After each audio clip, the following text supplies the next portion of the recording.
Dengarkan ini yang mengaku ahli KGK. Gereja Katolik menjelaskan bahwa kewenangan menafsirkan sabda Allah secara otentik dan mengikat hanya dipercayakan kepada magisterium, paus, dan para uskup. Namun bukan berarti awam sama sekali dilarang untuk mengajar. Magisterium adalah wewenang atau kuasa mengajar resmi dalam Gereja Katolik yang terdiri dari paus dan para uskup dalam persekutuan dengannya. Berdasarkan Katekismus Gereja Katolik, KGK 85, tugas menafsirkan secara otentik sabda Allah, baik tertulis maupun dalam tradisi suci, dipercayakan hanya kepada magisterium yang bertindak atas nama Yesus Kristus. Tujuannya adalah menjaga kemurnian iman dan melindungi umat dari kekeliruan teologis. Meskipun penafsiran definitif dan otentik adalah hak prerogatif hierarki, magisterium, kaum awam tetap memiliki bagian dalam tugas kenabian Kristus dan boleh mengajar dalam koridor tertentu. Katekis dan guru agama, orang tua di keluarga, penulisan teologi dan publikasi, simak pengajaran Romo Cafe. Waktu berkeliaran guru-guru palsu. Tapi ada guru, ada saudara kita yang mengajar yang baik, kita lapis dia. Kalau begitu kalian buka room untuk mengajar yang baik, mau mengajar yang ahli KGK, yang ahli kanon, yang ahli kitab suci, ya ajar. Jangan jadikan room-room kalian untuk gosip, untuk hardik orang, hakimi orang. Seolah-olah Tuhan itu ampuni mereka, yang lain Tuhan tidak bisa ampuni. Yang saya masih diberikan kesempatan Tuhan untuk bertobat, yang lain tidak bisa. Tuhan sudah tutup pintu surga untuk dia untuk kembali untuk bertobat. Ini kan tidak enak. Kenapa saya tidak pakai standar yang sama bahwa ketika Tuhan mengampuni saya dan saya bisa jadi baik, kenapa saya menutup pintu bahwa Tuhan juga bisa mengampuni orang lain dan memberikan kesempatan untuk bertobat kepada orang lain?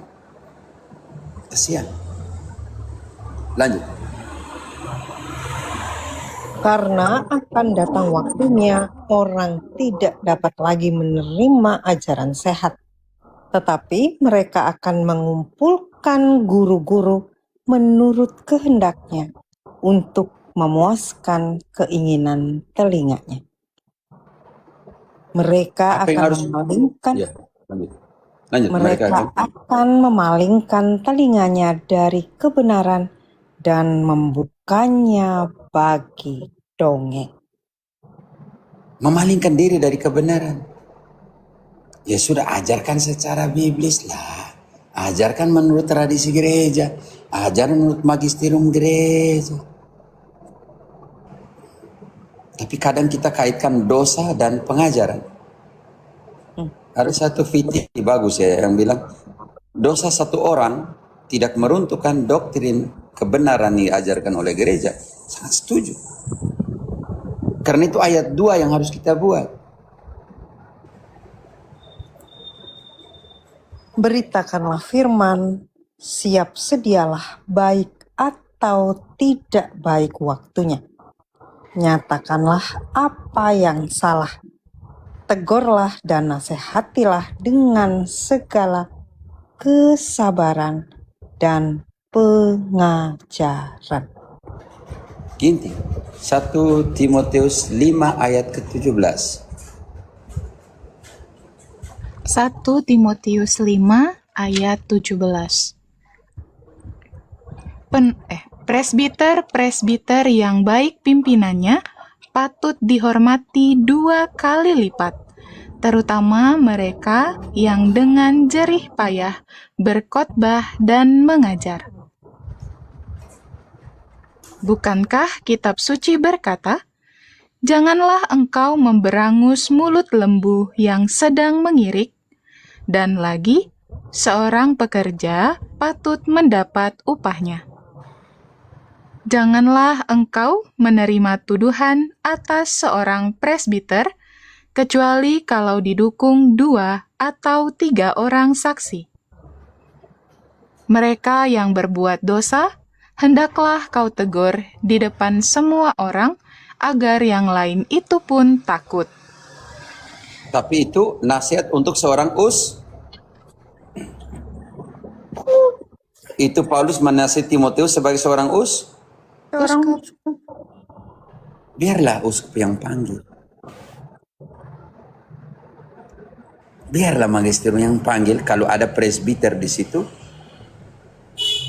yang kita merasa aneh, buat onar di dalam pengajaran, kritiklah saya ketika saya mengajar buruk, mengajar yang tidak baik.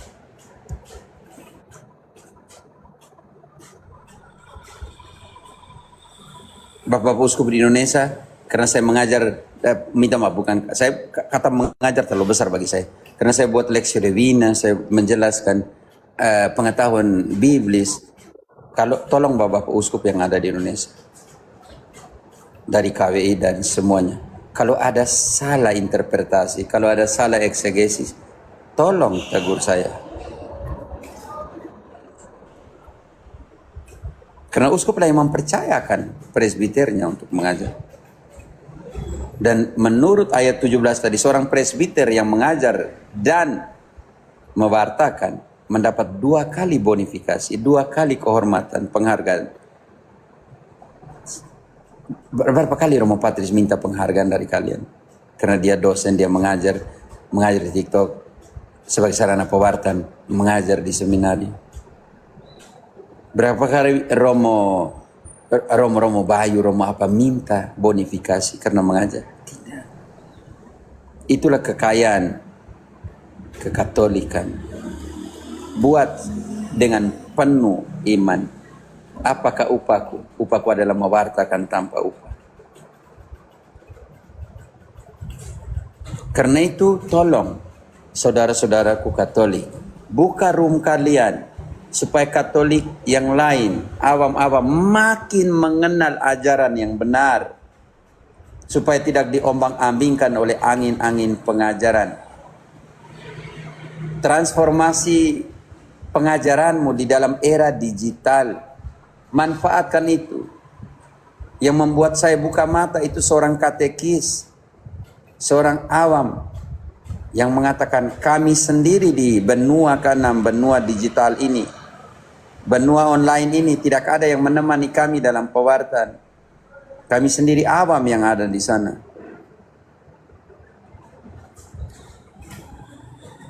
Tolong.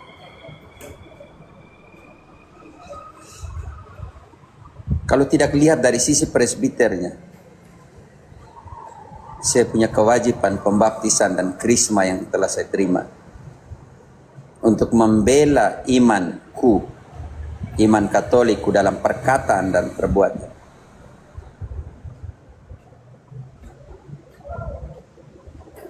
Kalau kalian melihat bahwa seorang presbiter cacat, celah, jangan ikuti dia punya tingkah laku. Yesus bilang, dengarkanlah apa yang diajarkan, tapi jangan ikut apa yang dihidupi, ketika dia mengkritik ahli Taurat dan orang Farisi. Dan justru untuk orang yang hilang ini dicari.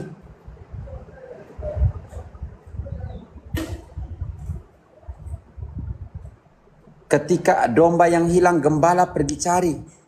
Tapi ketika gembala hilang, domba pergi, lebih parah lagi, menghantam dan menghakim dan mengkritiki dia.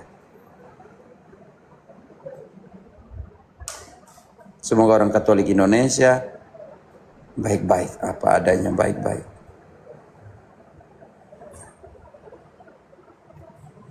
Gunakan kalian punya kapasitas pewartaan itu, gunakan. Yang ahli KGK, jelaskan KGK tuh. Yang bilang merasa diri paling jago di kitab suci di KGK, jelaskan. Dan jangan gunakan KGK atau kitab suci untuk menghakimi, menghantam orang lain, sesama Katolik.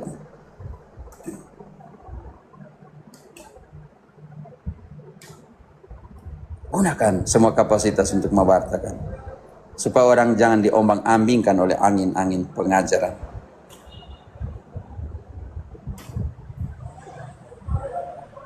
Ini seruan bukan dari seorang imam, seruan dari sesama saudaramu Katolik.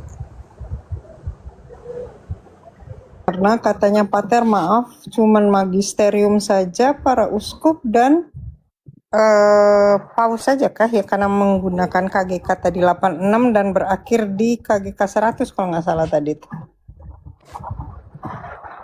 Pernah baca salah, tidak mau baca semua. Oh, Ketika dalam rumus tabisan, Frater, tunjukkan kembali. Ketika uskup menyerahkan evangelium, dia omong apa? Frater, kami. Demo. Lihat rumusan tabisan ketika uskup menyerahkan evangelium. Oke, baik. Saya langsung ambil dari website Kuskupan Surabaya aja biar lebih mudah. Iya, iya. Oke, rumusan tabisan ya.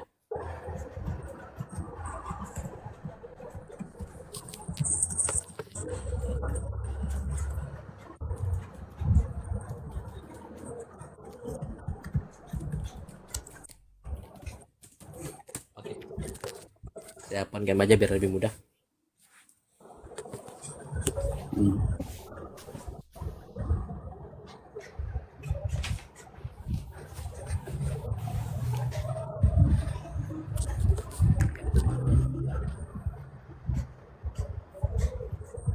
Oke, baik. Ini ada dari Komsos ya, ini Komsos Kuskupan Surabaya. Oke. Ini rumusannya. Dalam ritus tabisan Katolik, penyerahan kitab suci atau Evangeliarium, buku Injil, secara spesifik dilakukan dalam tahbisan, ya. Salah satunya adalah diakon. Nah, apa yang dikatakan Bapak Uskup di sini? Ya. Oke, sorry ini agak nggak blur, nanti akan saya lap dulu. Terimalah Injil Kristus. Ya, ini kalimat pertamanya, frasa pertamanya. Ya. Engkau adalah bentaranya. Perhatikanlah apa yang engkau baca dan engkau imani. Perhatikanlah pula apa yang engkau imani dan engkau ajarkan. Dan apa yang engkau ajarkan, engkau laksanakan atau lakukan. Di situ ada mandat mengajar atau tidak? Ada mau? Yang Mandat mewartakan atau tidak? Iya. Yang Karena itu dengan- baca Katekismus 888. Oke. Katekismus Gereja nomor 888.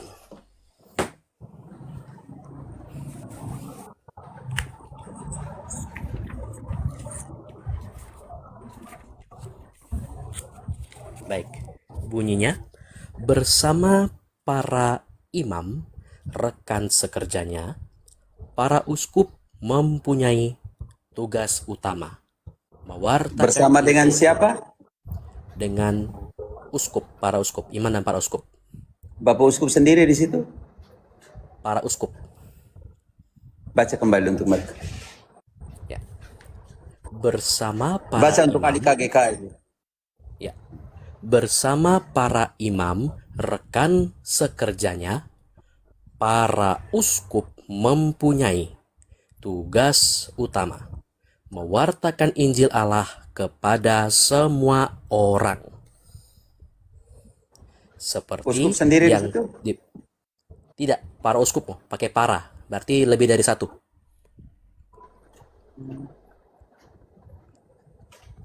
Lima 1564. 1564. Masih KGK ya, Mo, ya? Oke. Para imam tidak menerima puncak imamat, dan dalam melaksanakan kuasa mereka tergantung dari para uskup.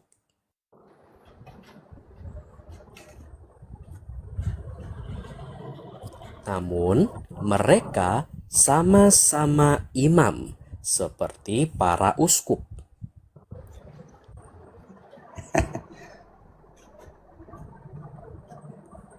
Dan berdasarkan sakramen tahbisan, mereka ditahbiskan menurut citra Kristus Imam Agung yang abadi untuk Kalau itu- mewartakan Injil serta menggembalakan umat beriman dan untuk merayakan ibadat ilahi sebagai imam sejati perjanjian baru. Mewartakan atau tidak mewartakan? Ya, Bapak Uskup minta maaf, jadi sejak sekarang kami tidak bisa mewartakan lagi karena awam sudah bilang hanya magisterium, hanya uskup yang bisa mewartakan. Kami bukan lagi menjadi kolaborator yang berpartisipasi dalam pewartaan karena awam bilang kami tidak bisa mengajar. Pater, karena di KGK 100 itu Pater, berakhir di situ katanya tadi. Di KGK 100. Baca KGK sampai selesai. oke. 100 ya, Kak Ines ya? Iya. Oh, Dari 886 ke 888 terus berakhir di 100 katanya gitu. KGK hanya sampai di 100 kan? Ya nggak tahu Pater, katanya Ya. kan sih begitu. Makanya aku agak bingung juga karena kan ada titik komanya ada 3 tuh. Yang tadi yang di 888 tuh Pater. 8888. Tapi katanya enggak gitu. Jadi makanya bingung baca juga. oke. Bukankah ahli KGK ya baca semua? Ya. Secara biblis tadi, presbiter punya tugas mengajar atau tidak? Di dalam 1 Timotius 5 ayat 17, dibaca ulang, Ginting. 1 Timotius 5 ayat 17, presbiter yang baik pimpinannya patut dihormati 2 kali lipat, terutama mereka yang dengan jerih payah berkhotbah dan mengajar.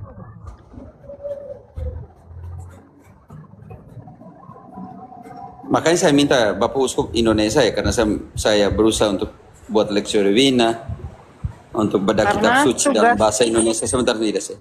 Karena saya mohon bahwa karena pakai bahasa Indonesia, tolonglah KWI, Bapak Kardinal dan teman-teman Indonesia, laporkan Bapak Kardinal kalau saya punya ajaran yang kalau dilihat bahwa penafsiran eksegesi salah, biarlah Bapak Uskup Indonesia yang meneguhkan.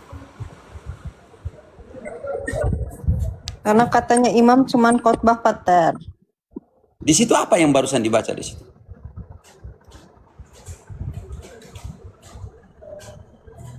Kalau itu Romo Patrisir bisa jadi dosen juga.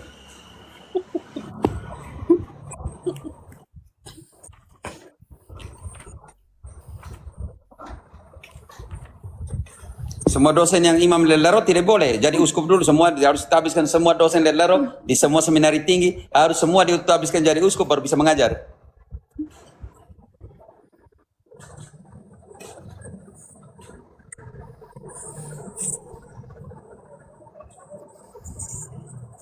Apa kata Santo Paulus kepada Timotius? 2 Timotius 2 ayat 2. Percayakan itu kepada siapa? Apa yang telah engkau dengar daripadaku di depan banyak saksi, percayakanlah itu kepada orang-orang yang dapat dipercayai, yang juga cakap mengajar orang lain. Makanya kami semua ya kita tunggu Bapak Uskup masuk TikTok, masuk semua itu untuk mengajar.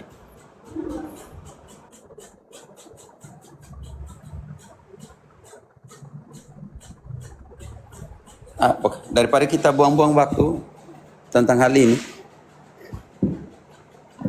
kalau presbiter imam juga tidak bisa mengajar, apalagi abang kalau begitu.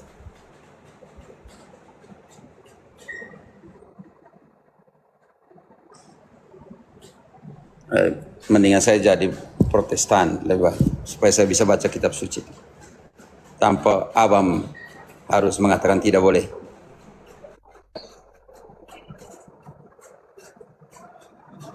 Macam sedih juga ya. Romo, boleh saya tanggapi nggak? Ya silakan. Ini pemikiran yang konyol juga dari orang-orang Katolik loh. Kalau seandainya hanya Romo yang boleh mengajar, Romo juga hapus tidak boleh, semua. karena tidak boleh Romo mengajar. Hapus Romo hapus tidak semua boleh. kata Hanya Bapak ketik. Uskup. Hapus semua sekolah tinggi pastoral dan kata ketik. Jangan sampai awam masuk ke situ untuk belajar. Hapus semua. Termasuk juga ini Pak Mandegi